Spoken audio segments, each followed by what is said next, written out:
Penyihir Jenius. Bab 251. Setelah memastikan bahwa kekuatan hidup musuh telah sepenuhnya lenyap, Sunan menarik tangannya dan mengangguk diam-diam. Alasan dia mengambil tindakan sendiri ada dua. Pertama, dia tidak ingin merusak menara penyihir secara berlebihan, berniat untuk menyimpannya untuk penelitian dan kemudian membongkarnya menjadi material untuk meningkatkan menara penyihir cahaya bintang di kemudian hari. Jika kita tidak bisa terus menghancurkan menara penyihir, maka kita tidak punya pilihan selain berurusan dengan orang yang mengendalikannya.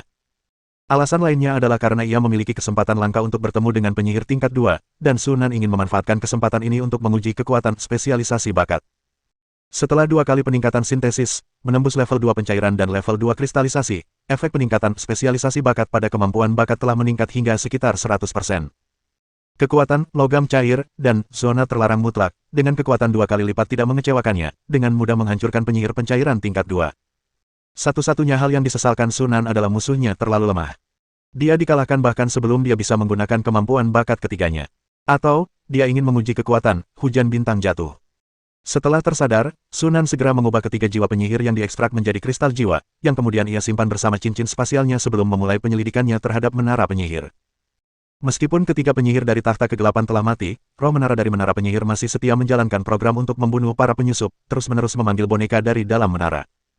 Sunan langsung menghancurkan bola kristal yang berisi roh menara, dan kini menara penyihir itu menjadi sunyi senyap, perlahan-lahan turun ke tanah. Setelah itu, Sunan menggeledah menara penyihir dari dalam dan luar. Mungkin menara penyihir ini dibangun khusus untuk pertempuran, karena tidak menyimpan banyak sumber daya, kebanyakan hanya ramuan dan logam biasa. Jumlah buku sangat sedikit. Sunan agak kecewa, tetapi dengan cepat melupakan kekecewaan itu. Menara penyihir itu sendiri adalah keuntungan terbesar. Setelah penelitian selesai, menara penyihir akan dibongkar menjadi material. Dikombinasikan dengan material dari pembongkaran kota bintang jatuh, sebagian besar sumber daya yang dibutuhkan untuk meningkatkan menara penyihir tingkat menengah akan terkumpul. Tidak ada makhluk hidup yang tersisa di menara penyihir kegelapan, dan bahkan roh menara pun telah hancur dan dapat ditempatkan ke dalam kubus Rubik. Sunan menyimpan menara penyihir dan kemudian kembali ke menara penyihir cahaya bintang. Pusat kendali tingkat atas. Lizard menatap layar cahaya yang diproyeksikan dari Tower Spirit 3 di kehampaan, yang menampilkan adegan pasukan golem memusnahkan cakar tulang bersayap. Saat roh menara penyihir kegelapan lenyap, para boneka kehilangan kendali dan jatuh ke dalam kekacauan seperti lalat tanpa kepala, dengan mudah dimusnahkan oleh pasukan golem. Pertempuran dengan cepat akan segera berakhir.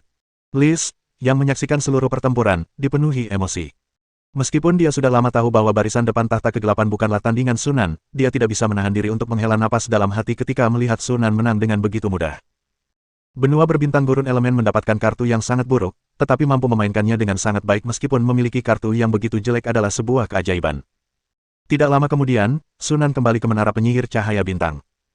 Lizard mengumpulkan pikirannya dan bertanya sambil tersenyum, "Apa yang kau temukan?" Sunan menggelengkan kepalanya, selain menara penyihir itu, hanya satu artefak penyihir tingkat pertama yang memiliki nilai. Sisanya hampir tidak berharga. Liz tersenyum dan berkata, "Lagi pula, ini adalah takhta kegelapan. Mereka sangat mengeksploitasi para penyihir tingkat rendah, jadi wajar jika para penyihir itu tidak kaya." Setelah jeda, ekspresi Lizard sedikit berubah serius saat dia bertanya, "Apa yang akan kita lakukan selanjutnya?" Sunan berpikir sejenak dan berkata, "Kita bertindak cepat dan melenyapkan tim penyerang pertama. Mereka seharusnya tidak sempat melaporkan situasi di sini kepada takhta kegelapan. Takhta kegelapan seharusnya tidak mengirim siapapun lagi untuk sementara waktu. Namun, jika kita tidak menerima kabar apapun dalam jangka waktu yang lama, mereka mungkin akan terus mengirim orang untuk menyelidiki. Kita hanya perlu terus mengawasi mata bintang, dan begitu kita menemukan bahwa seseorang telah melakukan invasi, kita harus segera menangani musuh tersebut." Lizard mengangguk sedikit.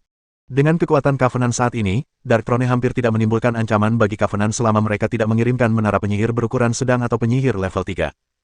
Mereka dapat membunuh sebanyak yang mereka datang. Kuncinya adalah bagaimana menghadapi murka Dark Throne setelah blokade alam semesta dicabut. "Ayo kita kembali, masih banyak yang harus kita kerjakan," kata Sunan. Persoalan takhta kegelapan telah berakhir. Dengan pengalaman ini, Covenant menjadi lebih mahir dalam menghadapi invasi asing, dan sisanya dapat diserahkan kepada Lizard.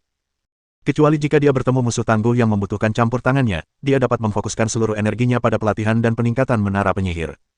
Dunia bawah tanah, kota danau hantu.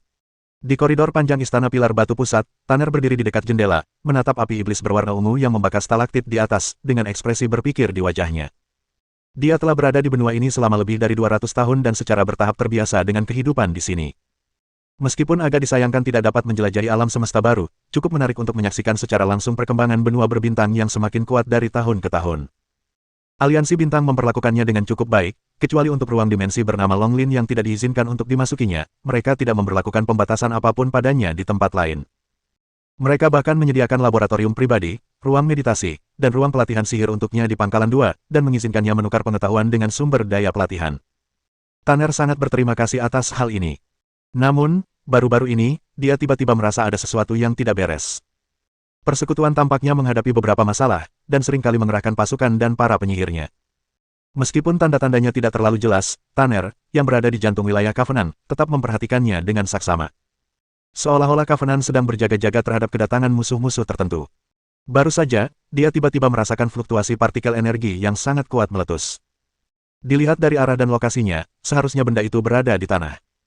Anda bisa merasakannya bahkan menembus lapisan batuan yang tebal, jadi Anda bisa membayangkan betapa kuatnya fluktuasi partikel energi itu. Level 2. Tidak, pertarungan penyihir level 2 seharusnya tidak seintens ini. Apakah itu penyihir tingkat 3?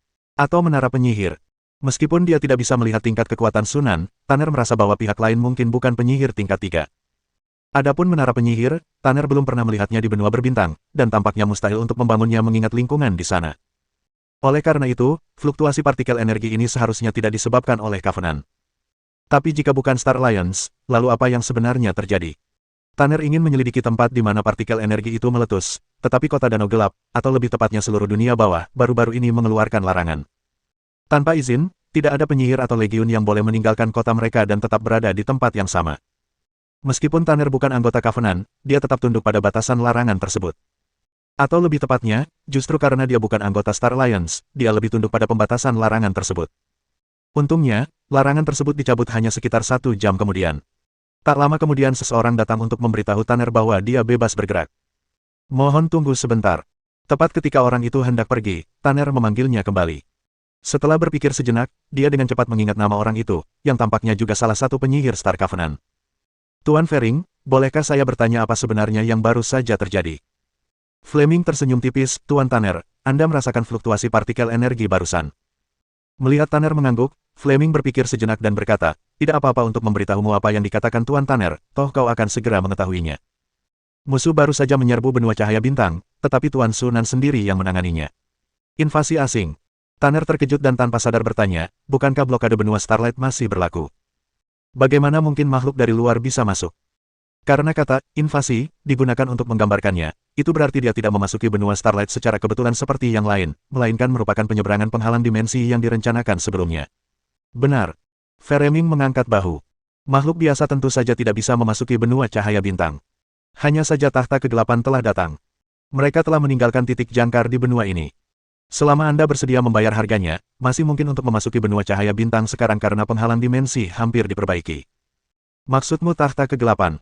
Ekspresi Tanner sedikit berubah, tetapi kekaguman di matanya justru semakin bertambah. Dia pasti tahu tentang tahta kegelapan. Itu adalah salah satu kekuatan sihir besar yang paling terkenal di multiverse. Dia tidak pernah menyangka bahwa invasi ke benua Starlight akan dilakukan oleh tahta kegelapan. Namun, ia segera teringat apa yang Sunan ceritakan kepadanya tentang apa yang terjadi 2000 tahun yang lalu, dan setelah berpikir sejenak, ia mengerti.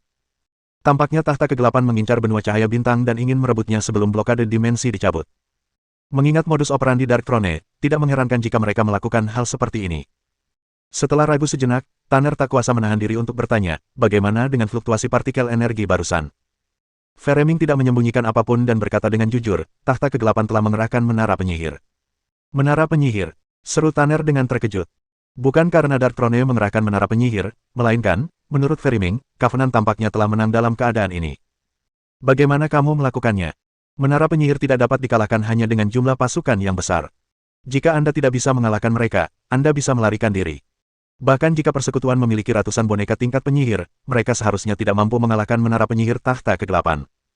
Kecuali jika Covenant juga memiliki menara penyihir. Namun bagaimana mungkin menara penyihir dibangun di lingkungan benua cahaya bintang? Namun kemudian Tanner berpikir lagi, jika Sunan bisa menciptakan aliansi bintang, sebuah kekuatan sihir, sepertinya tidak mustahil baginya untuk membangun menara sihir lainnya. Bukankah pria itu sudah menciptakan cukup banyak keajaiban sejauh ini? Untuk sesaat, Tanner agak terkejut dan ragu. Setelah ragu sejenak, dia tak kuasa menahan diri untuk bertanya. Apakah Star Covenant juga memiliki menara penyihir? Mendengar itu, Fereming tersenyum tetapi tidak menjawab pertanyaan tersebut. Sebaliknya, dia berkata, dalam 10 tahun atau lebih, blokade dimensi akan dicabut, dan Tuan Tanner akan dapat meninggalkan tempat ini. Jangan khawatir, masalah tahta kegelapan tidak akan melibatkan Anda. Aku ada urusan, jadi aku tidak bisa mengobrol lebih lama lagi. Selamat tinggal. Setelah mengatakan itu, Feremin berbalik dan pergi. Meskipun tidak ada jawaban langsung, sikap ini sudah menyampaikan banyak hal. Tanner berdiri di sana, tertegun, tidak mampu sadar untuk waktu yang lama. Setelah sekian lama, akhirnya dia menghela napas. Sesungguhnya, kekuatan sejati tidak pernah terhalang oleh keadaan. Setelah menyelesaikan masalah tahta kegelapan, Sunan kembali fokus membangun model kristal bakat. Dengan jumlah agen konstruksi yang memadai, seluruh proses konstruksi berjalan dengan sangat lancar. Hanya dalam 1 tahun 3 bulan, Sunan berhasil membangun model kristalisasi bakat Falling Star Rain. Jauh di dalam lautan kesadaran, sebuah kristal berongga yang megah dan indah lainnya telah muncul. Langkah selanjutnya adalah memulihkan energi mental saya. Sunan duduk bersila di samping kolam elemen, menenangkan pikirannya dan fokus untuk memulihkan kekuatan spiritualnya. Pelatihan ini berlangsung selama 1 bulan. Kemajuan pengisian model kristal bakat, 0,01%. Butuh waktu 1 bulan untuk memulihkan 0,01% energi mental saya. Sunan menggelengkan kepalanya dalam hati. Dengan laju ini, dibutuhkan sekitar 800 tahun untuk mengisi model kristal bakat tersebut. Ini terjadi bahkan ketika konsentrasi partikel energi di benua Starlight hampir kembali ke puncaknya, dan dengan tambahan buff dari kumpulan elemen yang besar, yang menunjukkan berapa lama waktu yang dibutuhkan untuk mengisi energi mental dari model kristal bakat ketiga. Efisiensi ini terlalu lambat. Kita perlu mencari cara untuk mempercepat proses pengisian. Ekspresi berpikir muncul di mata Sunan. Setelah blokade benua cahaya bintang dicabut, sumber daya dapat diperdagangkan dengan faksi penyihir lain untuk mendapatkan sumber daya seperti Manik Roh, yang dapat mempercepat pemulihan kekuatan mental. Namun, wilayah selatan Jiangsu tidak memiliki harapan tinggi dalam hal ini. Lagi pula, sumber daya seperti itu langka dan sangat dibutuhkan, dan hanya sedikit faksi penyihir yang bersedia menjualnya kepada pihak luar. Sekalipun Anda cukup beruntung untuk membeli sedikit, itu hanyalah setetes air di lautan dibandingkan dengan jumlah energi mental yang dibutuhkan untuk mengisinya kembali. Kecuali jika kamu bergabung dengan faksi penyihir itu. Sama seperti siswa di Starlight Academy, mereka dapat menggunakan poin kontribusi mereka untuk membeli banyak sumber daya yang tidak dapat dibeli di luar. Cara lain adalah dengan terus meningkatkan kumpulan elemen. Secara umum, kumpulan elemen yang besar sudah merupakan kumpulan elemen tingkat atas. Di atas itu, ada tungku elemen. Namun, itu adalah perangkat penyedia energi yang hanya digunakan di kota-kota terapung, dan Sunan tidak memiliki kemampuan untuk memproduksinya atau sumber daya yang sesuai. Namun, sementara yang lain tidak mampu terus meningkatkan kumpulan elemen yang besar, itu bukanlah masalah baginya. Selama Anda terus menggunakan kumpulan elemen kecil untuk sintesis, Anda dapat terus meningkatkan dan memperbaiki efeknya. Pendapatan Star Alliance telah meningkat secara signifikan baru-baru ini, jadi mengalokasikan sebagian untuk meningkatkan elemen pool seharusnya tidak menjadi masalah. Sunan memiliki sebuah rencana dalam benaknya. Peningkatan kumpulan elemen juga akan membantu meningkatkan kekuatan serangan jarak jauh dari Menara Penyihir Bintang. Pertempuran melawan Menara Penyihir Kegelapan telah membuktikan kekuatan meriam mantra tipe 2 dan meriam disintegrasi tipe 2. Jika Sunan mau, dia bahkan tidak perlu mengerahkan pasukan golem. Dia bisa menghancurkan Menara Penyihir Kegelapan hanya dengan daya tembak. Satu-satunya masalah adalah keduanya mengonsumsi terlalu banyak energi, dan bahkan setelah perbaikan mengurangi konsumsi energi sampai batas tertentu, hal itu masih cukup mencengangkan. 300 meriam sihir tipe 2 menembakkan 3 tembakan serentak, ditambah 1 tembakan meriam disintegrasi tipe 2, yang menguras hampir setengah dari energi Menara Penyihir. Senjata ini cukup efektif melawan Menara Penyihir kecil, tetapi begitu berhadapan dengan Menara Penyihir berukuran sedang, kurangnya daya tembak berkelanjutan menjadi terlihat jelas. Meningkatkan kualitas kumpulan elemen dapat menyelesaikan masalah ini. Menara Penyihir dijadwalkan akan segera ditingkatkan, sehingga masalah kolam elemen dapat diselesaikan dengan lancar. Bab 252. Magang Menara Penyihir Kegelapan adalah menara penyihir kecil standar. Baik itu kolam elemen, medan energi pelindung kunci labirin, atau cincin mengambang, semuanya berada pada level terendah dan belum mengalami peningkatan atau modifikasi apapun. Kemampuan serangan jarak jauh hanya terdiri dari 100 menara sihir dan 1 meriam disintegrasi. Jika kita harus menyebutkan apa yang memiliki nilai penelitian, mungkin hanya roh menara dan cakar tulang bersayap bergaris hitam saja. Dark Throne adalah seorang ahli dalam studi jiwa, dan sangat terampil dalam menggunakan jiwa untuk menciptakan berbagai boneka dan artefak magis. Pesawat-pesawat yang mereka kendalikan memiliki sejumlah besar makhluk cerdas yang daging dan jiwanya digunakan dalam eksperimen dan kreasi para penyihir, murid setiap tahun, yang menghasilkan proses yang sangat berdarah dan brutal. Ini juga menjelaskan mengapa banyak penyihir di dunia bawah sangat terampil dalam menciptakan jiwa. Oleh karena itu, dibandingkan dengan penyihir biasa yang menggunakan kristal jiwa untuk menciptakan roh menara, para penyihir tahta kegelapan lebih memilih untuk mengonsumsi lebih banyak jiwa dengan kualitas yang lebih baik, melewati langkah kristalisasi jiwa dan langsung menciptakan roh menara. Roh menara yang diciptakan menggunakan metode ini memiliki kemampuan komputasi dan analisis data yang lebih canggih daripada roh menara biasa. Jika tidak, menara penyihir kegelapan tidak akan hanya memiliki satu roh menara. Meskipun menara penyihir kegelapan dibangun untuk pertempuran dan memiliki kebutuhan yang rendah untuk eksperimen dan kehidupan, sehingga membutuhkan jumlah roh menara yang lebih sedikit, menara ini tetap menunjukkan kekuatan roh menara yang diciptakan oleh takhta kegelapan. Setelah mempelajari pecahan wadah roh menara, Sunan memperoleh beberapa wawasan, yang rencananya akan ia terapkan saat meningkatkan roh menara untuk meningkatkan kemampuan komputasi dan analisis datanya.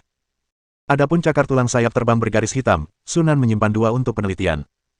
Meskipun saya tidak bermaksud untuk menirunya, bagaimanapun juga, ini adalah boneka tingkat penyihir, dari mana saya dapat belajar banyak.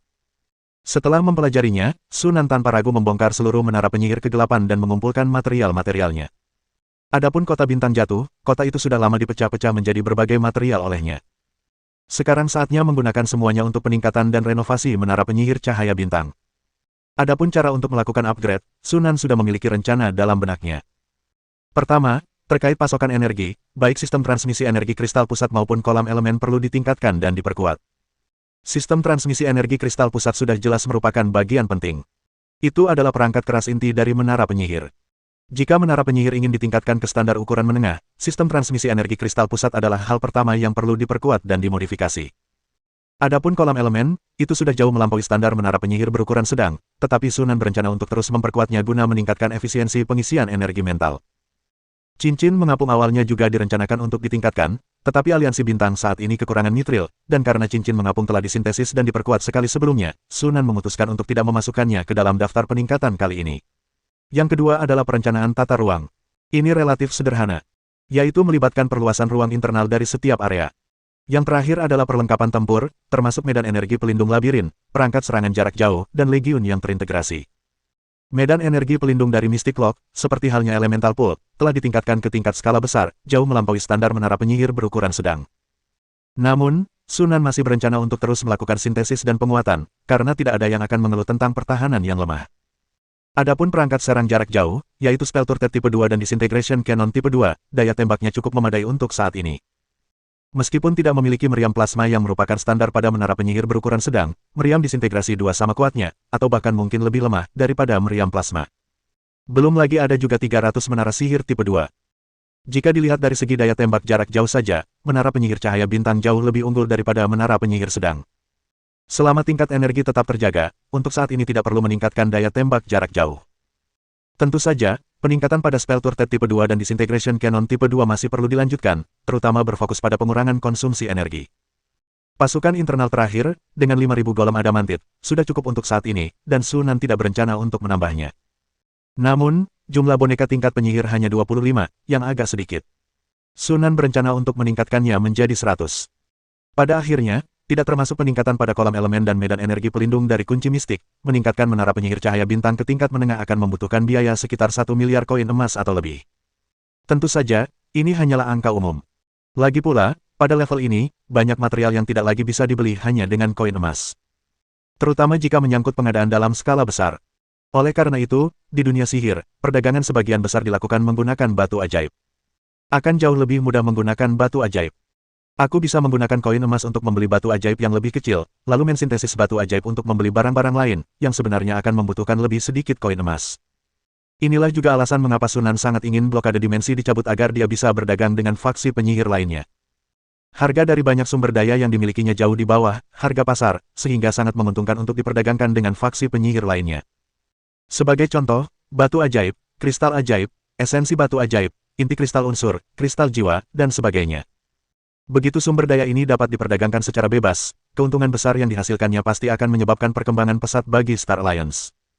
Namun, pada tahap ini, karena keterbatasan sumber daya, peningkatan dan renovasi menara penyihir hanya dapat dilakukan secara perlahan. Secara khusus, peningkatan pada kumpulan elemen dan medan energi pelindung dari kunci labirin. Setelah menyusun rencana peningkatan terperinci untuk menara penyihir, Sunan mengirimkan boneka untuk menyampaikan rencana tersebut kepada Lizard, menginstruksikannya untuk mengordinasikan pasokan sumber daya sesuai dengan rencana.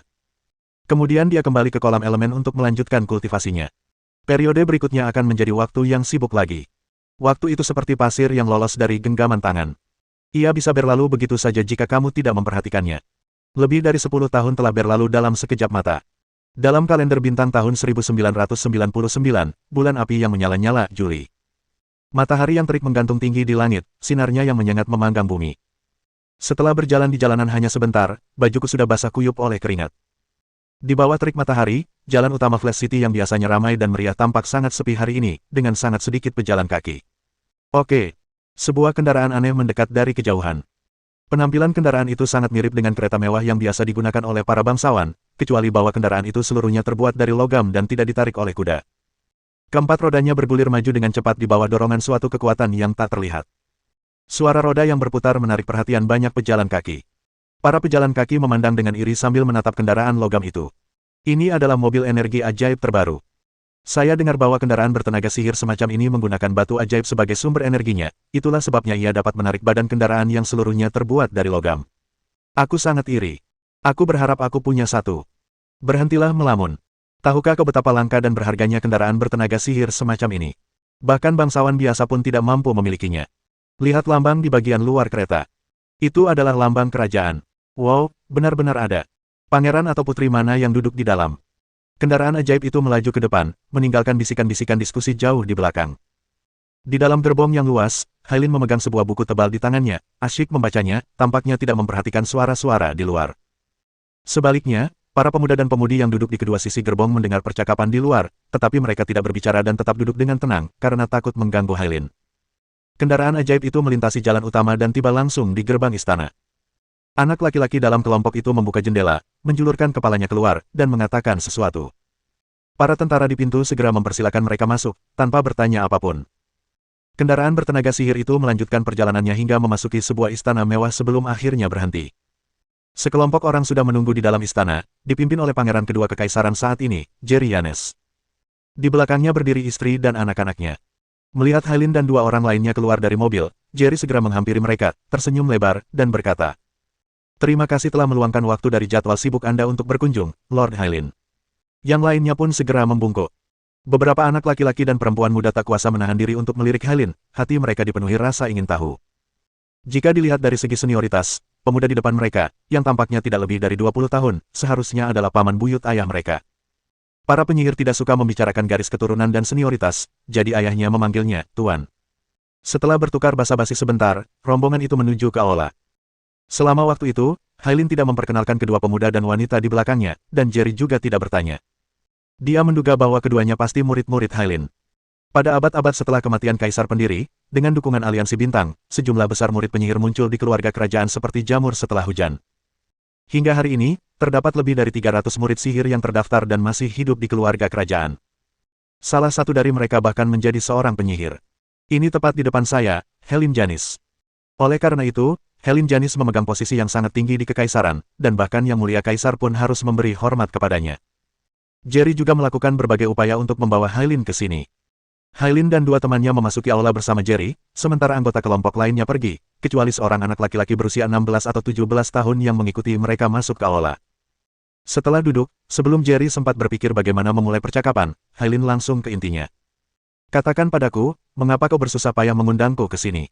Jerry tahu bahwa kebanyakan penyihir tidak suka bertele-tele, jadi dia mengertakkan giginya dan menyatakan tujuannya.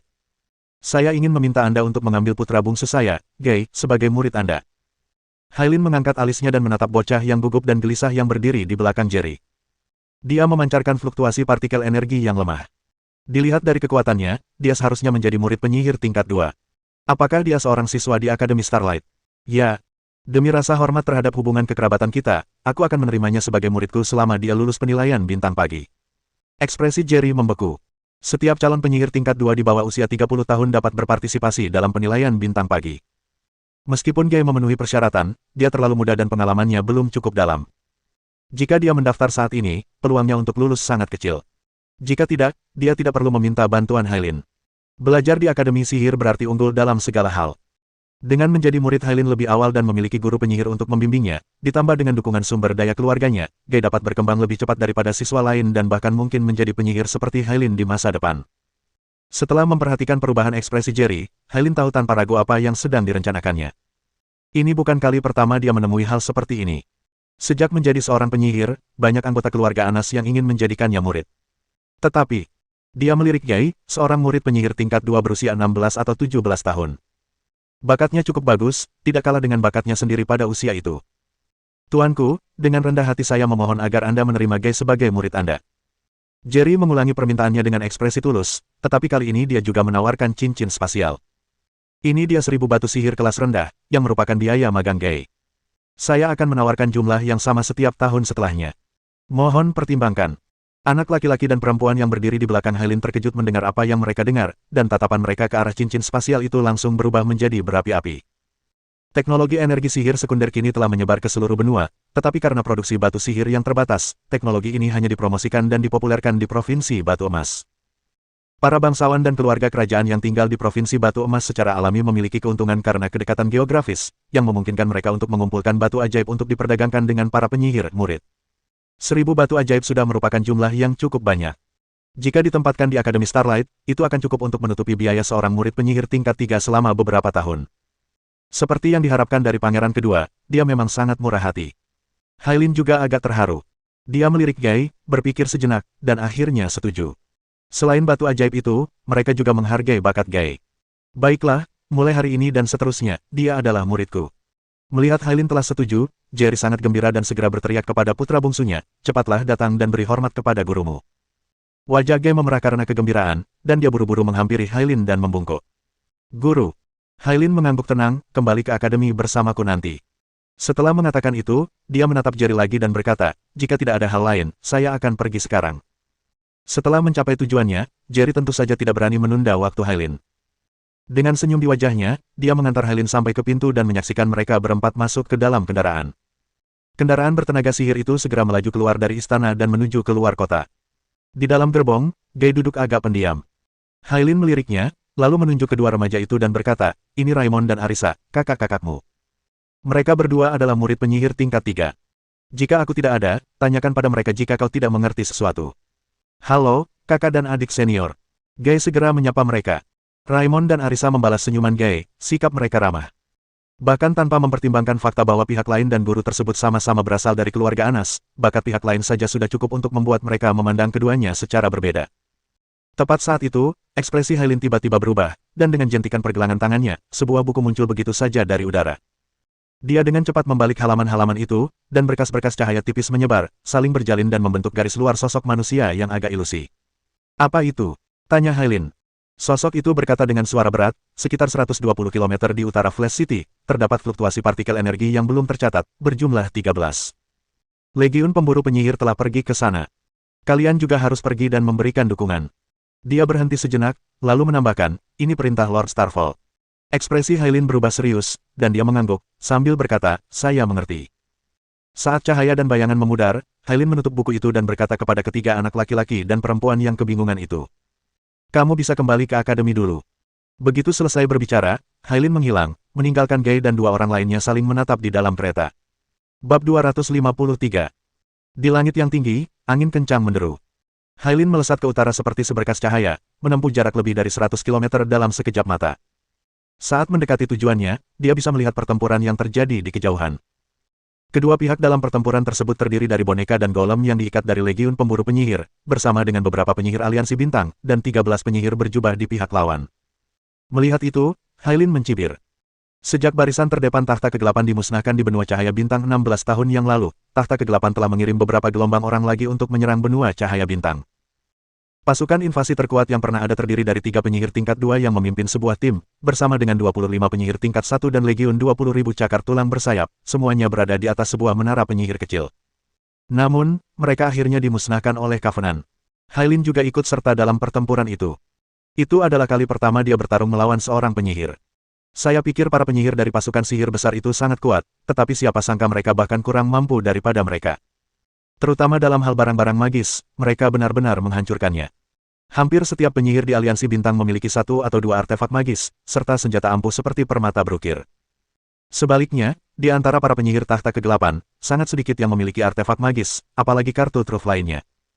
Namun yang lebih menakjubkan dan patut dikagumi adalah Lord Sunan. Dalam pertempuran itu, Lord Sunan bertarung melawan 3 lawan sendirian dan hampir tanpa kesulitan membunuh 3 penyihir tingkat 2 dari tahta kegelapan. Kekuatan yang luar biasa dan dahsyat yang ditampilkan pada saat itu benar-benar mengagumkan. Dengan berbagai pikiran berkecamuk di benaknya, Hailin bertindak cepat. Setibanya di medan perang, ia langsung bergabung tanpa ragu, melepaskan kemampuan bawaannya untuk menyerang penyihir penguapan tingkat 1. Pasukan penyerang yang dikirim oleh Takhta Kegelapan kali ini jauh lebih lemah daripada pasukan sebelumnya, hanya terdiri dari 13 penyihir tingkat 1. Takhta Kegelapan dikepung oleh sebanyak 30 Mystics dan Tentacles, bersama dengan Hailin dan para penyihir Covenant yang berdatangan satu demi satu. Kekuatan mereka benar-benar mengalahkan Takhta Kegelapan. Dalam waktu kurang dari setengah jam, ke-13 penyihir Dark Throne telah musnah. Setelah pertempuran, Hailin mendekati Fering, yang juga ikut serta dalam pertarungan itu, dan mengerutkan kening, berkata, aneh sekali, mengapa Takhta Kegelapan hanya mengirim sedikit orang kali ini? Apa perbedaan antara 13 penyihir tingkat 1 dan domba yang akan disembelih? Apakah para penyihir di Takhta Kegelapan telah menjadi begitu banyak sehingga mereka dapat disia-siakan tanpa pikir panjang? Fering mengangkat bahu dan berkata, orang-orang ini tidak kuat dalam pertempuran, tetapi mereka sangat pandai bersembunyi. Mata bintang belum mendeteksi keberadaan mereka sampai baru-baru ini ketika mereka menyerang seorang Earl Kekaisaran. Ketika Legiun Pemburu Penyihir tiba, orang-orang ini sedang memasang susunan sihir untuk mengirim pesan ke Takhta Kegelapan. Hailin langsung mengerti. Orang-orang ini hanyalah pion yang bisa dikorbankan. Takhta Kegelapan mengirim mereka ke sini, kemungkinan besar tidak mengharapkan mereka kembali hidup-hidup. Tujuan utama mereka adalah untuk menyelidiki situasi sebenarnya di benua cahaya bintang dan menyampaikan informasi tersebut kembali. Pada akhirnya, alasan mengapa invasi-invasi Dark Throne sebelumnya gagal total adalah karena mereka tidak memahami situasi di benua bintang dan kurangnya pemahaman yang cukup tentang kekuatan aliansi bintang, yang menyebabkan operasi saat ini. Di seluruh multiverse, mungkin hanya sistem Dark Throne yang menyimpang yang mampu melakukan hal seperti itu. Selain Takhta Kegelapan, tidak ada faksi penyihir lain yang mampu memaksa 13 penyihir untuk menjalankan misi yang praktis bunuh diri seperti itu. Takhta Kegelapan kemungkinan besar sudah mengetahui situasi di benua Starlight, kata Framing. Sampai blokade dimensi dicabut, mereka mungkin tidak akan mengirim siapapun lagi ke kematian mereka. Hailin mengangguk setuju. Selama blokade dimensi masih berlaku, pasukan yang dapat dikerahkan oleh Dark Throne akan terbatas, sehingga tidak menimbulkan ancaman nyata bagi Covenant. Mereka hanya dapat berfungsi untuk melatih pasukan Covenant dan mengantarkan rampasan perang. Ngomong-ngomong, bagaimana kau bisa sampai di sini secepat ini? Fleming tiba-tiba teringat dan bertanya. Hailin dengan tenang berkata, kebetulan saya ada urusan di Flash City. Fleming langsung mengerti. Kemungkinan besar ini ada hubungannya dengan keluarga kekaisaran lagi. Sebagai anggota keluarga kerajaan, Hailin harus memikul tanggung jawab tertentu dan melakukan berbagai hal untuk keluarga kekaisaran. Namun, pada saat yang sama, Hailin juga menerima dukungan sumber daya dari keluarga kekaisaran. Itulah sebabnya, meskipun Hailin jauh lebih muda darinya, mereka berdua menjadi penyihir hampir pada waktu yang bersamaan. Fleming sebenarnya cukup iri dengan sumber daya yang dimiliki pihak lain. Kali ini aku akan mendapatkan beberapa poin kontribusi, yang bisa kutukar dengan beberapa golem adamantite saat aku kembali nanti. Aku ingat kau sudah memiliki pasukan yang terdiri dari 200 golem adamantit. Itu tidak cukup. Untuk memburu roh elemen, semakin banyak golem adamantit semakin baik. Hailin tetap diam. Dalam Covenant, debu elemental hampir setara dengan poin kontribusi. Aula misi selalu menampilkan misi untuk mendapatkan debu elemen, dan itu tidak pernah dihapus. Banyak penyihir membentuk legiun golem untuk berburu di alam elemen, mengumpulkan debu elemen untuk mendapatkan poin kontribusi, dan kemudian menukarkannya dengan golem adamantit untuk memperluas legiun mereka dan melanjutkan perburuan di alam elemen. Melalui metode snowballing ini, banyak penyihir sekarang mendapatkan poin kontribusi dengan efisiensi yang sangat tinggi. Hailin tidak mengerti mengapa aliansi bintang perlu mengumpulkan begitu banyak debu elemen. Meskipun bahan ini memiliki berbagai macam kegunaan, tampaknya Covenant tidak memiliki banyak tempat yang membutuhkan debu elemen. Jumlah debu unsur yang dikumpulkan oleh Covenant selama bertahun-tahun telah terakumulasi hingga mencapai angka astronomis, dan tidak jelas kemana semua debu itu pergi. Meskipun ragu, Hailin sebenarnya cukup tergoda. Keluarga kerajaan kekaisaran saat ini memiliki legiun yang terdiri dari lebih dari 1000 golem adamantit, yang merupakan pasukan pribadi keluarga kerajaan. Dia bisa dengan mudah meminjam 2 atau 300 golem adamantit dari keluarga kerajaan dan membentuk pasukan golem untuk berburu di alam elemen. Dibandingkan dengan penyihir lain yang secara bertahap mengumpulkan golem adamantin, dia memiliki modal awal sejak awal, dan satu-satunya harga yang dia bayar adalah perbaikan golem adamantin yang rusak. Hailin memikirkannya lebih lama dan tampaknya hal itu masuk akal. Setelah naik ke level penyihir, dia membutuhkan lebih banyak sumber daya, dan dia sangat perlu mendapatkan lebih banyak poin kontribusi. Saat Hailin sedang merenungkan cara membujuk kaisar, ekspresinya tiba-tiba berubah, dan dia mengeluarkan sebuah buku dari cincin ruang angkasanya. Di sisi lain, Fleming melakukan langkah yang sama. Keduanya membuka buku itu, dan untaian cahaya segera muncul di halaman-halamannya, saling berjalin membentuk sosok manusia yang sama. Fluktuasi partikel energi baru yang belum tercatat telah terdeteksi. Nomor 1, berlokasi 280 km di sebelah timur lokasi Anda saat ini. Penyusup baru lagi. Fering dan Hailin saling bertukar pandang, keduanya tampak agak terkejut dan ragu. Mungkinkah Takhta Kegelapan mengirim 2 kelompok orang? Tapi mengapa hanya ada 1 orang? Apa gunanya melakukan ini? Seolah menyadari kebingungan mereka, sosok itu melanjutkan, pihak lain mungkin bukan dari takhta kegelapan. Jangan terburu-buru menyerang setelah kalian sampai di sana. Pertama, cari tahu identitas mereka, untuk berjaga-jaga. Kalian berdua pergi bersama. Saya mengerti, saya akan pergi sekarang. Setelah menyimpan buku-bukunya, Fering berbalik dan melihat sekeliling.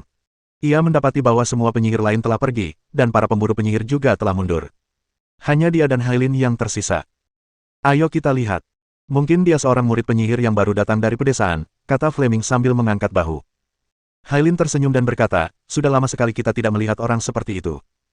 Dengan dibangunnya jaringan teleportasi dan dipopulerkannya teknologi energi sihir sekunder, kondisi transportasi di benua Starlight telah meningkat secara dramatis, jauh melampaui kondisi di masa lalu. Akibatnya, kecepatan transmisi informasi juga meningkat pesat. Saat ini, semua orang tahu tentang ujian kualifikasi penyihir Covenant. Hampir setiap anak yang memenuhi persyaratan usia dan kemampuan membaca akan berpartisipasi dalam tes bakat penyihir. Siapapun yang memiliki sedikit saja bakat telah direkrut oleh Star Alliance. Selain itu, seluruh benua Starlight telah dijelajahi oleh Aliansi Bintang, dan hampir semua tradisi sihir dan teks sihir yang beredar telah jatuh ke tangan Aliansi Bintang.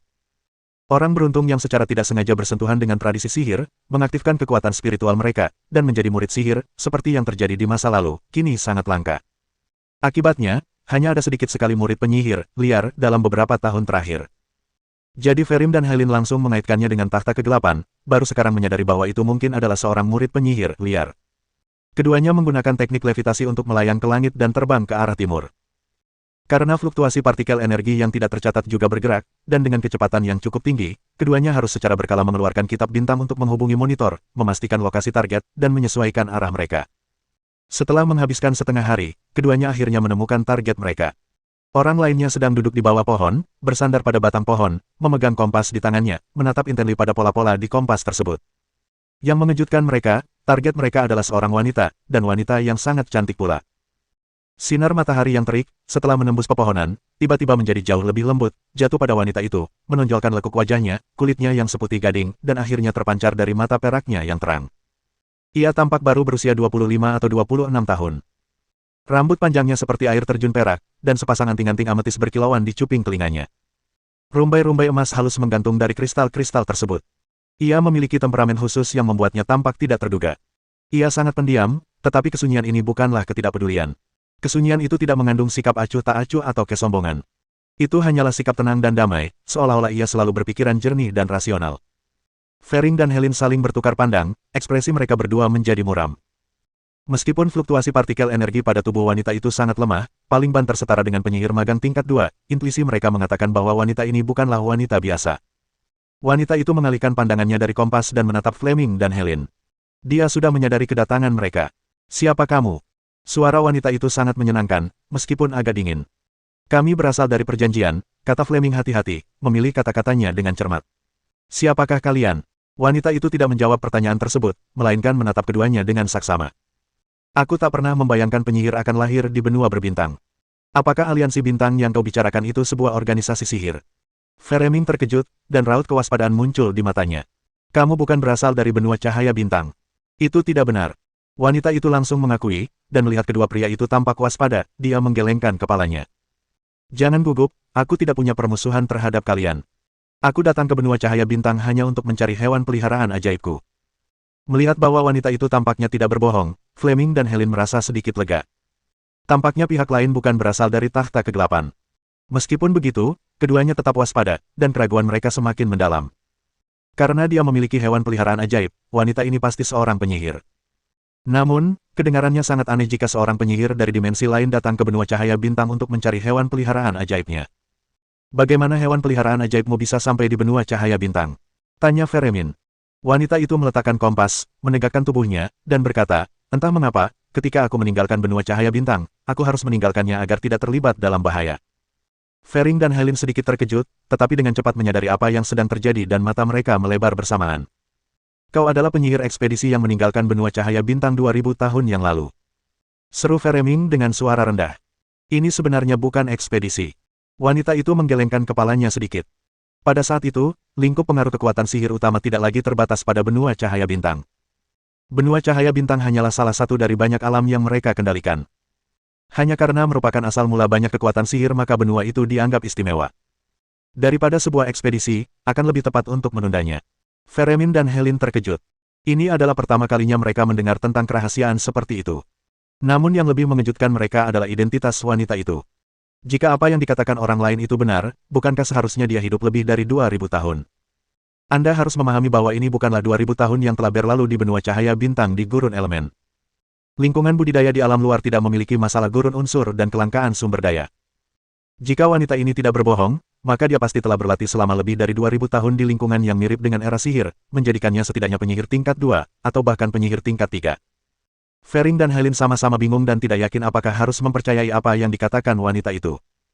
Awalnya mereka bermaksud membawanya kembali ke Longlin untuk diinterogasi, tetapi jika wanita ini memang seorang penyihir tingkat 3, maka membawanya kembali ke Longlin sama saja dengan mengundang serigala ke dalam rumah. Untuk sesaat, keduanya agak ragu-ragu. Setelah ragu sejenak, Fering bertanya, seperti apa rupa hewan peliharaan ajaib yang kau cari? Seekor kucing putih. Apakah ada petunjuk lain? Tanya Helin. Mencari kucing yang hanya berwarna putih itu seperti mencari jarum di tumpukan jerami. Aku pergi ke tempat di mana ia tertidur, tetapi tempat itu sepi. Buku-buku sihir dan benda-benda magis yang tertinggal juga telah dibawa pergi. Aku menduga bahwa ia dibawa pergi oleh seorang murid sihir atau penyihir. Dilihat dari jejak-jejak di tempat kejadian, pastilah sudah 7 atau 800 tahun yang lalu. Fering berpikir sejenak. 7 atau 800 tahun yang lalu, tidak ada penyihir lain selain Tuan Sunan. Orang yang mengambil kucing putih peliharaan itu pasti seorang murid penyihir. Namun, bertahun-tahun telah berlalu, dan murid penyihir itu mungkin telah meninggal karena usia tua. Sangat kecil kemungkinannya untuk ditemukan. Selain itu, ia mengenakan lonceng emas di lehernya, lanjut wanita itu. Fering dan Helin sama-sama terkejut, ekspresi mereka menunjukkan keheranan. Lonceng emas. Sesosok mungil berwarna putih terlintas di benak mereka secara bersamaan. Kucing putih yang kau sebutkan itu, mungkinkah ia cukup mahir dalam perjalanan antar ruang? Tanya Fering dengan ekspresi aneh. Mata wanita itu sedikit berbinar, apakah Anda pernah bertemu Emi sebelumnya? Bab 254. Fleming dan Helin agak terkejut, tidak pernah menyangka bahwa hewan peliharaan ajaib orang di depan mereka sebenarnya adalah Emi. Setelah mengingat-ingat dengan saksama, mereka menyadari bahwa mereka memang pernah mendengar orang mengatakan bahwa Emi bukanlah hewan peliharaan ajaib Lord Sunan, dan bahwa dia memang berasal dari zaman keemasan para penyihir 2000 tahun yang lalu. Jadi, pemilik Emi kemungkinan besar adalah orang yang ada di depan kita. Setelah tersadar, Fering berkata dengan ekspresi aneh, aliansi bintang memang memiliki makhluk mirip kucing putih bernama Emi, dan ia telah hidup setidaknya selama 2000 tahun. Jika tidak terjadi hal yang tidak terduga, itu seharusnya hewan peliharaan ajaib yang kau cari. Jangan khawatir, ia baik-baik saja sekarang. Mendengar itu, raut lega terpancar di wajah wanita tersebut. Tidak apa-apa, itu bagus. Bisakah kau mengantarku untuk menemukannya? Fering ragu sejenak, bertukar pandangan dengan Helin, dan berkata, maaf, saya tidak memiliki wewenang untuk mengambil keputusan. Saya harus melapor kepada atasan saya terlebih dahulu. Secercah kejutan terlihat di mata wanita itu. Fakta bahwa dua penyihir resmi bahkan bukan anggota berpangkat tinggi menunjukkan bahwa organisasi sihir yang disebut aliansi bintang ini cukup kuat. Saya mengerti, terima kasih atas bantuan Anda. Fering mengeluarkan kitab bintang dan mulai melapor kepada atasannya. Ekspresi aneh terlintas di wajah wanita itu saat dia menatap kitab bintang. Apakah ini perangkat komunikasi proyeksi jarak jauh? Ini pasti bagian dari jaringan deteksi yang ada di mana-mana yang samar-samar ia rasakan setelah memasuki benua cahaya bintang. Tampaknya organisasi sihir yang disebut aliansi bintang ini telah sepenuhnya menguasai seluruh benua bintang. Sungguh menarik bahwa organisasi sihir yang begitu kuat dapat muncul dari alam gurun elemen. Kita tak bisa tidak bertanya-tanya apa sebenarnya yang terjadi di alam ini selama 2000 tahun terakhir. Menara penyihir cahaya bintang, laboratorium. Tangan penyihir itu mengukir garis terakhir, dan cahaya samar menyebar di sepanjang garis tersebut, mengalir melalui lantai, dinding, dan langit-langit seluruh laboratorium, menyebabkan perubahan aneh di ruangan itu. Selesai. Sunan menghela napas lega, senyum merekah di wajahnya. Ini melengkapi bagian perencanaan spasial. Sistem transmisi energi kristal pusat dan kolam elemen juga telah ditingkatkan. Yang tersisa hanyalah medan energi pelindung labirin dan pasukan boneka. Nomor 1, periksa status menara penyihir. Instruksi diterima, pemindaian dimulai. Pemindaian selesai. Menara penyihir, cahaya bintang. Level, sedang kemajuan peningkatan, 93,16%. Energi yang tersisa saat ini, 82,19%. Penyimpanan energi, 50%. Makhluk hidup cerdas yang dibantu, roh menara 1 ditingkatkan, roh menara 2 ditingkatkan, roh menara 3. Fasilitas, kolam elemen ekstra besar ditingkatkan, cincin terapung, sistem transmisi energi kristal pusat, area perumahan, area gudang, area eksperimen, area latihan, area meditasi, area penanaman. Pelayan, Golem Tanah Liat X300, Peri Air X482, Peri Bunga X502. Perangkat pelindung, medan energi pelindung terkunci, besar, diperkuat. Peralatan tempur, Menara Mantra tipe 2 tanda kali 300, Meriam Disintegrasi tipe 2, Legiun Golem Adamantit tanda kali 5000, Boneka Tentakel tanda kali 63, Boneka Mistik tanda kali 31. Selama kurang lebih 1 dekade terakhir, Jiangsu Selatan terus-menerus mensintesis kumpulan elemen, dan akhirnya meningkatkannya dari besar menjadi super besar. Selain peningkatan signifikan pada batas energi dan kecepatan pemulihan energi, kumpulan elemen ultra besar ini juga memiliki fungsi penyimpanan energi. Sederhananya, ini tentang menyimpan energi. Anda dapat menyimpan energi ekstra selama masa normal dan menggunakannya untuk mengisi kembali konsumsi energi dari kumpulan elemen selama masa perang. Sunan melakukan pengujian dan menemukan bahwa 150% energi penuh sudah cukup bagi 300 menara mantra tipe 2 untuk menembakkan 16 peluru dalam satu salvo. Kelimpahan energi saat ini jauh melebihi yang ada di masa lalu. Dengan cara ini, masalah konsumsi energi dari daya tembak serangan jarak jauh pada dasarnya telah terpecahkan.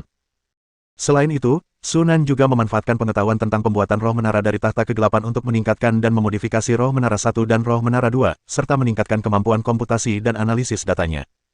Selanjutnya, dia berencana untuk memodifikasi menara 3 juga. Perlu disebutkan bahwa begitu level menara penyihir menjadi sedang, akhiran, enhanced, pada cincin mengambang akan menghilang. Hal ini menunjukkan bahwa kekuatan fungsional cincin apung saat ini hanya memenuhi standar untuk cincin berukuran sedang dan tidak melebihinya. Akhiran, enhanced, hanya akan muncul kembali jika Anda terus melakukan sintesis dan peningkatan. Jika kita menyusun kembali medan energi pelindung kunci mistik menjadi 3 tingkatan yang lebih kecil, kita seharusnya dapat meningkatkannya ke tingkatan super besar. Kita hanya butuh 6 boneka tingkat penyihir lagi untuk mencapai target 100. Sunan mengangguk puas. Jika dilihat ke belakang, semua itu berkat tahta kegelapan, yang kemudian mengirimkan kepadanya sebuah menara penyihir kecil, yang sangat meringankan tekanan sumber dayanya. Jika tidak, peningkatan dan renovasi menara penyihir Starlight tidak akan bisa berjalan semulus ini. Namun, hal-hal baik seperti itu kemungkinan besar tidak akan terjadi lagi. Jika tahta kegelapan tidak bodoh, mereka seharusnya tahu bahwa menaklukkan benua cahaya bintang jauh lebih sulit daripada yang mereka perkirakan semula. Kecuali blokade dimensi dicabut dan legiun yang lebih kuat dikirim, pertempuran kecil-kecilan akan sia-sia dan hanya akan memberi musuh rampasan perang. Sangat mungkin bahwa Dark Throne tidak akan mengirimkan menara penyihir lagi selanjutnya.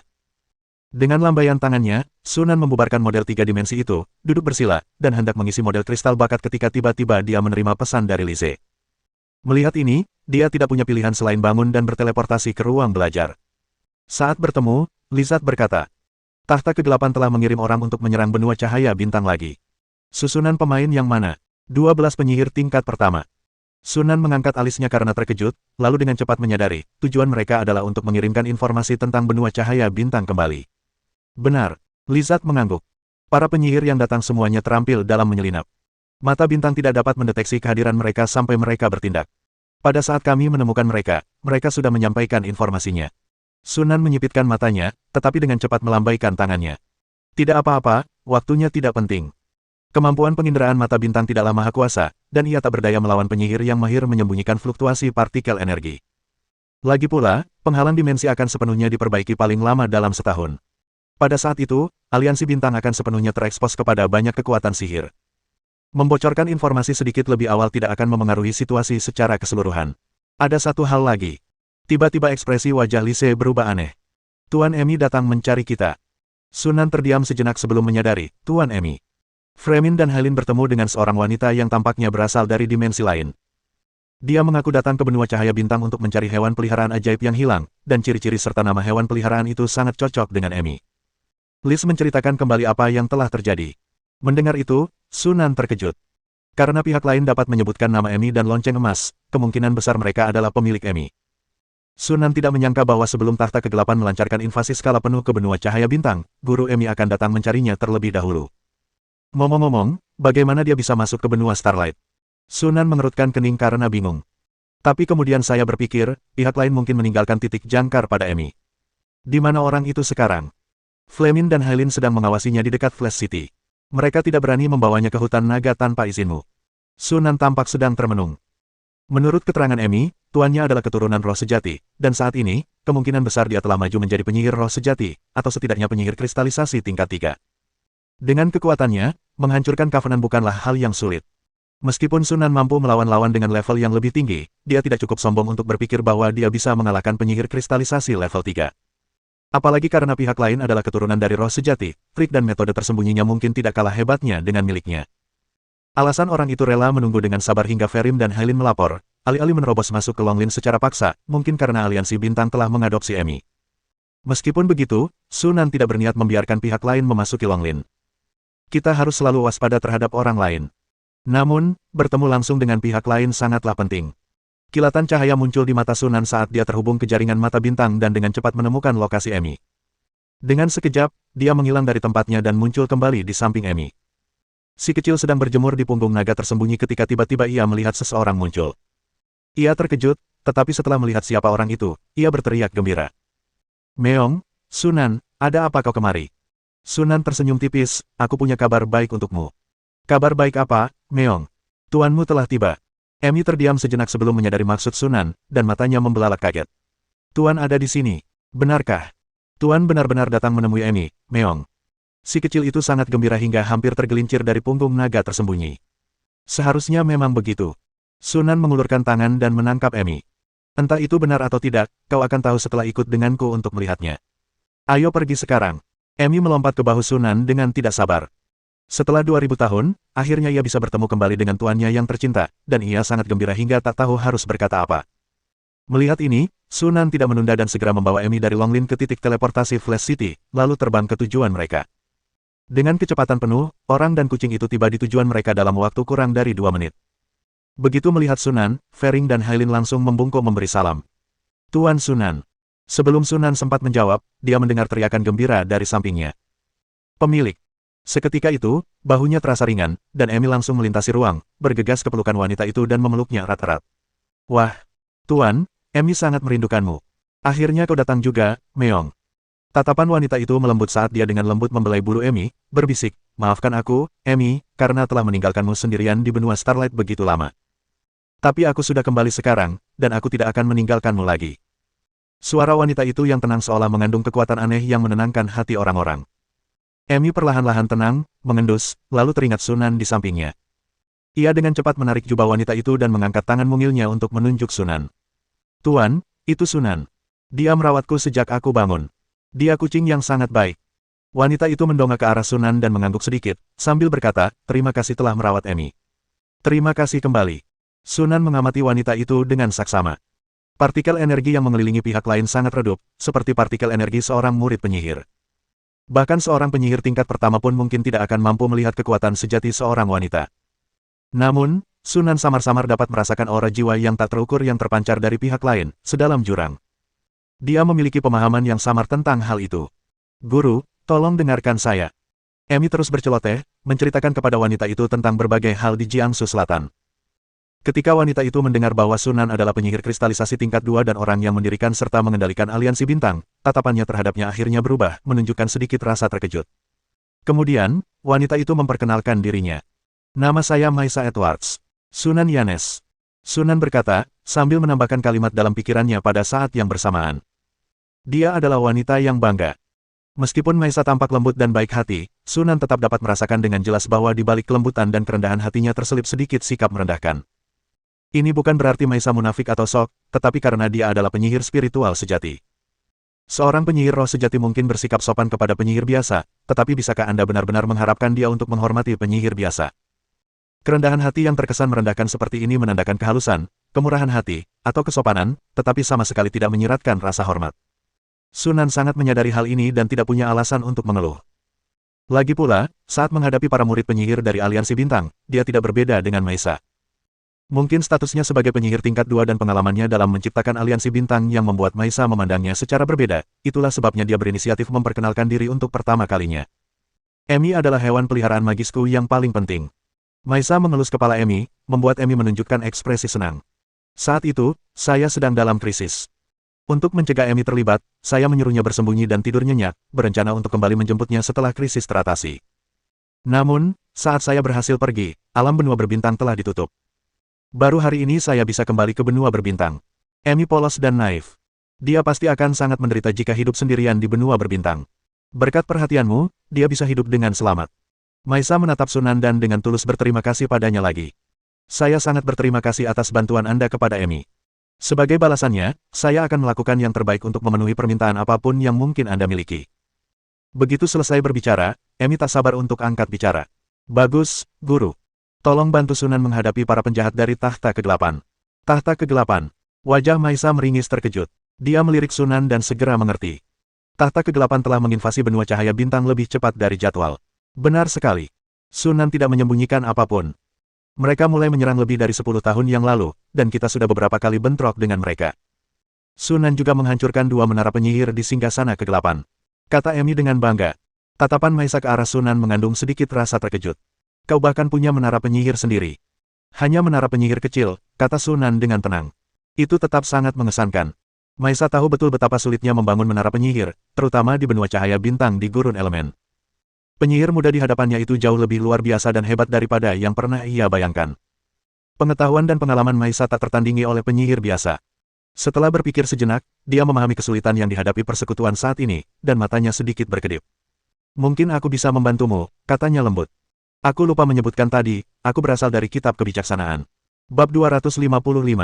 Jantung Sunan berdebar kencang. Dia terkejut sekaligus gembira. Dia sudah mempertimbangkan bagaimana cara menghubungi faksi-faksi penyihir lainnya, tetapi dia tidak menyangka kesempatan itu akan datang begitu saja. Di multiverse, hanya ada segelintir kekuatan sihir besar yang dapat menyaingi tahta ke-8 dalam kekuatan keseluruhan dan juga merupakan musuhnya, Aliansi Biru, Kodeks Kebijaksanaan, dan Menara Jam Protos. Di antara mereka, Kitab Kebijaksanaan adalah yang paling mahir dalam bidang pembuatan boneka, pembuatan benda magis, pembuatan ramuan, dan modifikasi biologis, dan dikenal sebagai ahli dalam berbagai profesi sampingan di antara semua faksi penyihir. Jiangsu bagian selatan selalu paling cenderung untuk bekerja sama dengan Smart Code. Lagi pula, untuk memaksimalkan efektivitas kubus Rubik, sangat penting untuk mendalami keempat area ini. Oleh karena itu, pilihan terbaik tentu saja adalah bekerja sama dengan kode kebijaksanaan untuk memperoleh lebih banyak pengetahuan dan warisan. Hal ini juga akan memfasilitasi perkembangan pesat Star Alliance. Aliansi Bintang adalah basis utamanya. Semakin kuat aliansi ini, semakin baik pula bagi perkembangannya di masa depan. Setelah berpikir sejenak, Sunan mengambil keputusan dan berkata, ini bukan tempat untuk mengobrol. Jika Anda tidak keberatan, silakan datang ke tempat saya sebagai tamu dan izinkan saya berusaha sebaik mungkin untuk menjadi tuan rumah yang baik. Ya, Tuan, Longlin milik Sunan sangat cantik, Meong. Kata Emi sambil menepuk-nepuk cakarnya. Maisa dengan lembut menepuk kepala Emi dan berkata kepada Sunan, kalau begitu aku tidak akan bersikap sopan. Kelompok itu kemudian kembali ke Longlin. Ketika Maisa melihat hutan yang rimbun dan hijau di Longlin, dia mengangguk hampir tak terlihat, tanpa banyak rasa terkejut. Taman ekologi bukanlah hal yang jarang ditemukan dalam kitab kebijaksanaan.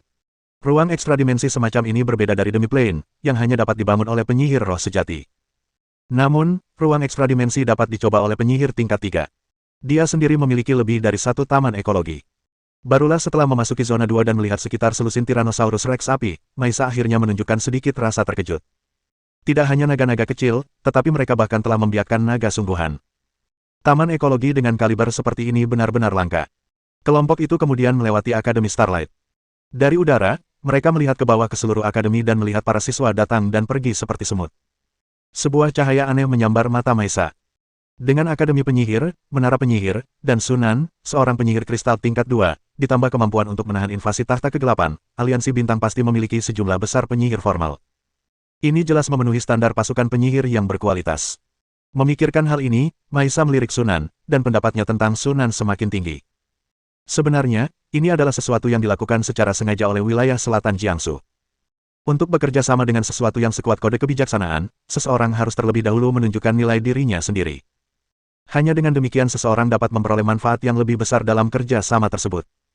Jika tidak, begitu Anda memasuki hutan naga, Anda dapat diteleportasi langsung ke menara penyihir tanpa harus terbang. Tak lama kemudian, rombongan itu memasuki menara penyihir cahaya bintang. Begitu memasuki ruang resepsi, Lizard sudah menunggu mereka. Ini wakil saya, Lise Russell. Sunan menjelaskan, lalu memperkenalkan Maisa kepada Liz. Maisa melirik Lizard dengan sedikit terkejut, tampaknya tidak menyangka bahwa wakil komandan Covenant Controller adalah seorang hantu. Senang bertemu dengan Anda, Lady Maisa. Lise sedikit membungkuk sebagai salam. Dalam perjalanan ke sini, Sunan sudah mengiriminya pesan yang menjelaskan semuanya. Liz juga tahu bahwa orang di depannya adalah penyihir roh sejati, dan tentu saja, seseorang harus menunjukkan rasa hormat yang sepatutnya kepada orang yang kuat. Setelah berbasa-basi, ketiganya duduk. Menyadari bahwa mereka bertiga akan membicarakan hal-hal serius, Emi dengan patuh berbaring di samping Maisa tanpa menyela. Sunan langsung bertanya pada intinya, apa sebenarnya yang Mulia Maisa maksudkan dengan bantuan. Alih-alih menjawab, Maisa malah bertanya, seberapa banyak yang Anda ketahui tentang kode kebijaksanaan? Aku sedikit tahu tentang itu. Sunan tersenyum dan berkata, kodeks kebijaksanaan sangat mahir dalam pembuatan barang. Boneka, ramuan, dan benda-benda magisnya terkenal di seluruh dunia sihir. Markas besarnya terletak di gugusan bidang pohon suci. Badan pengatur tertingginya adalah masyarakat kebijaksanaan, yang memiliki sarjana universitas dan sarjana tingkat tinggi di bawahnya. Ini adalah tingkat menengah dan atas dari kodeks kebijaksanaan. Penyihir tingkat bawah secara kolektif disebut sebagai sarjana. Tatapan Sunan menyapu lambang yang dikenakan di dada Maisa, yang menggambarkan sebuah buku perak terbuka dengan kunci yang serasi melayang di atas halaman-halamannya. Jika saya tidak salah, Anda pasti seorang ahli besar dalam kode kebijaksanaan. Maisa benar-benar terkejut. Ia tidak hanya memahami struktur kode kebijaksanaan, tetapi ia juga dapat mengenali statusnya sebagai seorang cendekiawan hebat hanya dari lambang keluarganya. Ini bukanlah pemahaman yang dangkal. Ia jelas sangat familiar dengan hal itu. Lais, yang berdiri di samping, juga diam-diam terkejut. Aku tak pernah menyangka Sunan akan tahu begitu banyak tentang kitab kebijaksanaan selain tentang tahta kegelapan. Benua berbintang telah tertutup selama 2000 tahun. Dari mana dia mendapatkan begitu banyak informasi? Maisa dengan cepat pulih dari keterkejutannya, matanya berbinar, dan berkata, karena kau tahu banyak tentang kitab kebijaksanaan, kau seharusnya tahu apa saranku. Setelah mengatakan semua itu, Sunan berhenti bertanya dan langsung berkata, Aliansi Bintang akan menjadi organisasi afiliasi dari Kodeks Kebijaksanaan, menerima perlindungan dan hak untuk melakukan transaksi internal. Sebagai imbalannya, Aliansi Bintang akan memberikan sejumlah sumber daya kepada Kodeks Kebijaksanaan setiap tahun.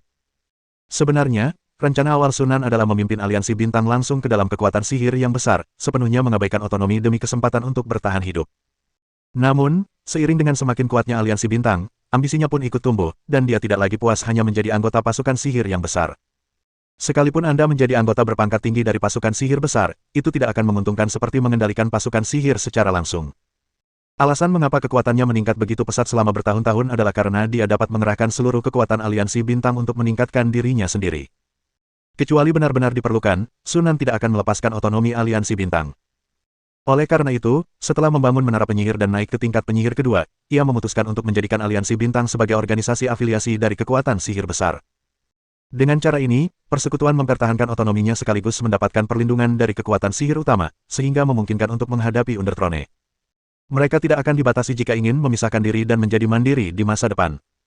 Maisa menatap Sunan dalam-dalam. Di multiverse, hanya Kodeks Wisdom yang memiliki faksi penyihir dengan organisasi-organisasi yang berafiliasi. Karena kitab kebijaksanaan dapat menghasilkan sejumlah besar sumber daya untuk berdagang dengan organisasi afiliasi, kitab ini telah menggunakan keunggulan ini untuk menyerap sejumlah besar pasukan sihir kecil dan menengah sebagai organisasi afiliasi, mengikat mereka dengan kuat di satu kapal.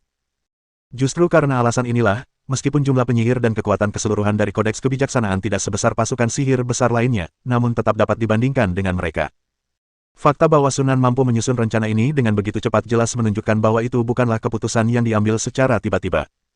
Mungkin bahkan tanpa dirinya, Sunan akan menemukan cara untuk terhubung dengan kode kebijaksanaan.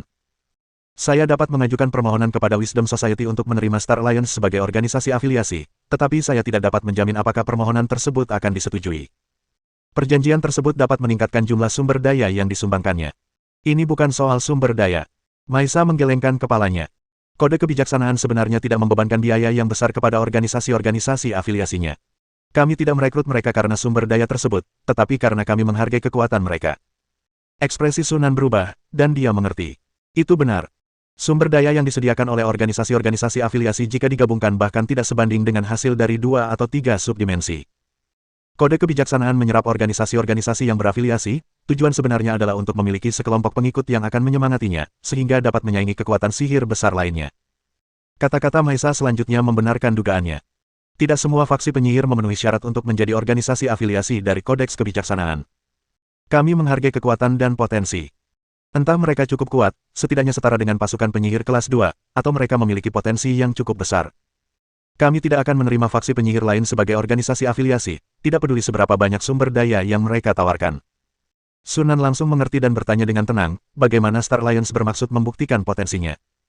Aliansi Bintang saat ini jelas masih jauh dari memenuhi standar kekuatan sihir kelas 2, jadi mereka hanya bisa mencoba memenuhi standar kedua. Maisa berkata, blokade dimensi benua cahaya bintang akan segera dicabut, dan pembalasan tahta kegelapan akan segera tiba. Jika aku dapat menunjukkan kekuatan yang cukup dalam perang ini, peluangku untuk membujuk masyarakat kebijaksanaan akan semakin besar. Mendengar itu, Lizard, yang selama ini diam, akhirnya tak kuasa menahan diri untuk menyela. Itu terlalu berlebihan. Jika kita memiliki kekuatan untuk melawan tahta kegelapan, kita tidak perlu berusaha menjadi organisasi afiliasi dari Kodeks Kebijaksanaan. Maisa tidak marah ketika mendengar ini, dan dengan tenang berkata, tahta kegelapan saat ini sedang menginvasi gugusan bidang bulan sabit, ingin menjadikannya gugusan bidang kedua mereka. Mereka telah mengerahkan sebagian besar kekuatan mereka untuk ini, jadi mereka tidak akan memiliki banyak energi tersisa untuk dikerahkan ke benua cahaya bintang. Setelah blokade dimensi dicabut, serangan Dark Throne mungkin akan jauh lebih merepotkan daripada sebelumnya, tetapi seharusnya tidak sampai pada titik di mana Covenant tidak dapat melawannya. Jika intensitas serangan benar-benar di luar kemampuan Covenant untuk mengatasinya, saya dapat membantu Anda melawan balik, sebagai cara untuk membalas budi karena telah menjaga Emi. Kadal itu terdiam. Pertimbangan Maisa sangat matang, dan maksudnya sangat jelas. Jika serangan tahta kegelapan menjadi terlalu intens, dia dapat turun tangan untuk membantu. Dengan bergabungnya penyihir roh sejati dalam pertempuran, mengalahkan tahta kegelapan seharusnya bukan masalah. Namun dengan melakukan itu, hutang budi karena telah merawat Emi akan terbayar. Dia tidak akan melanjutkan bantuan untuk menjadi anggota Codex of Wisdom, dan dia tidak akan ikut campur jika Dark Throne melancarkan serangan lain. Setelah berpikir sejenak, Sunan tersenyum dan berkata, itu adil. Saya menerima saran Lady Maisa. Ini benar-benar adil, tidak ada yang perlu dikeluhkan. Maisa bukanlah siapa-siapa baginya, jadi sudah cukup baik hatinya untuk membantunya seperti ini. Merawat Emi sebagai imbalan atas janji dari seorang penyihir roh sejati sudah merupakan kesepakatan yang sangat berharga. Mengajukan tuntutan lebih lanjut akan terlalu serakah. Dalam skenario terburuk, kita dapat dengan mudah melepaskan otonomi kita di dalam aliansi bintang dan bergabung dengan Kodeks Kebijaksanaan atau faksi penyihir besar lainnya. Kita tidak akan dibiarkan tanpa jalan keluar. Melihat Sunan menerima tawaran itu, secerca rasa terima kasih terpancar di mata Maisa. Dia mengagumi orang-orang yang memiliki kesadaran diri dan mampu mengenali realitas. Karena kagum pada Sunan dan juga dengan maksud untuk berinvestasi, Maisa kemudian berkata, meskipun aku tidak bisa banyak membantumu, aku masih bisa sedikit membantumu.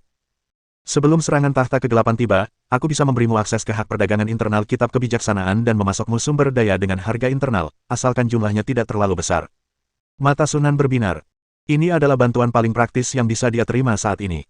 Jika memungkinkan, aku ingin mutiara roh. Kata Sunan dengan serius. Meskipun terdapat banyak sumber daya yang diinginkan, sebagian besar di antaranya tidak dapat diubah menjadi kekuatan dalam waktu singkat. Satu-satunya pengecualian adalah manik-manik roh. Selama dia memiliki cukup manik-manik roh, dia dapat dengan cepat mengisi model kristal bakat dan naik ke penyihir tingkat ketiga. Ini juga merupakan dorongan besar bagi kekuatan keseluruhan aliansi bintang. Maisa tidak terkejut dengan pilihan Sunan, dan berkata dengan tenang, bahkan dengan harga internalnya, harga mutiara roh tidaklah murah. Berapa banyak? 10 kristal ajaib. Mata Les berkedut sedikit. Bukankah yang bisa diperdagangkan adalah batu ajaib, melainkan kristal ajaib yang jauh lebih berharga? Itu masuk akal. Mutiara roh adalah harta karun yang sangat berharga yang hampir semua penyihir di bawah level 3 idamkan, jadi ambang batas untuk memperdagangkannya pasti cukup tinggi. Namun, setelah mendengar itu, sedikit senyum terlintas di mata Sunan. Dia mungkin tidak dapat memberikan banyak kontribusi dari sumber daya lain, tetapi kristal ajaib berbeda. Ketika dia menggunakan batu ajaib untuk mensintesis esensi batu ajaib, dia telah mensintesis kristal ajaib. Selama dia memiliki cukup batu sihir tingkat rendah, dia dapat mensintesis kristal sihir sebanyak yang dia butuhkan. Berapa jumlah maksimum barang-barang ini yang dapat diperdagangkan? Tanya Sunan. Maisa sedikit terkejut. Kata-kata itu terdengar agak berlebihan dan mewah. Mungkinkah Sunan memiliki banyak kristal ajaib? Namun, kristal ajaib adalah produk sampingan dari tambang batu ajaib. Tambang batu ajaib seringkali hanya mengandung sedikit kristal ajaib, kurang dari 1% dari total produksi batu ajaib. Melihat situasi di benua Starlight, seharusnya tidak ada lagi tambang batu ajaib yang tersisa. Meskipun ragu, Maisa tidak bertanya lebih lanjut dan berkata, aku bisa membuat kesepakatan denganmu jika nilainya sampai 50. Kalau begitu, 50 sudah cukup. Sunan sangat gembira. Sebagaimana yang diharapkan dari seorang penyihir roh sejati, dia sangat murah hati. Dalam transaksi normal, bahkan jika Covenant menjadi organisasi afiliasi dari Codex Wisdom, kemungkinan besar tidak mungkin untuk memperdagangkan begitu banyak Spirit Bears sekaligus. Barang ini sangat dicari, dan banyak penyihir menginginkannya. Sebagian besar waktu barang ini tersedia tetapi belum terjual. Dengan 50 butir manik-manik spiritual ini, waktu yang dibutuhkan untuk mengisi model kristal bakatnya pasti dapat dipersingkat secara signifikan. Setelah kesepakatan tercapai, kedua belah pihak sangat menikmati kerja sama tersebut. Sunan mengatur kamar untuk Maisa menginap. Sudah lama sekali, dan pasti ada banyak hal yang ingin mereka ceritakan satu sama lain, baik sang pemilik maupun hewan peliharaannya. Setelah Maisa pergi bersama Emi, Lizard mengerutkan kening dan bertanya, apakah semuanya baik-baik saja? Sunan mengangguk sedikit, ini sudah hasil terbaik. Setidaknya selama kita bisa menahan gelombang serangan pertama setelah blokade dimensi, kita akan aman seumur hidup. Lizard menghela napas dan berkata, masalahnya adalah, seberapa yakin Anda dengan gelombang serangan pertama ini? Itu tergantung pada persiapan kita, kata Sunan. Bersambung,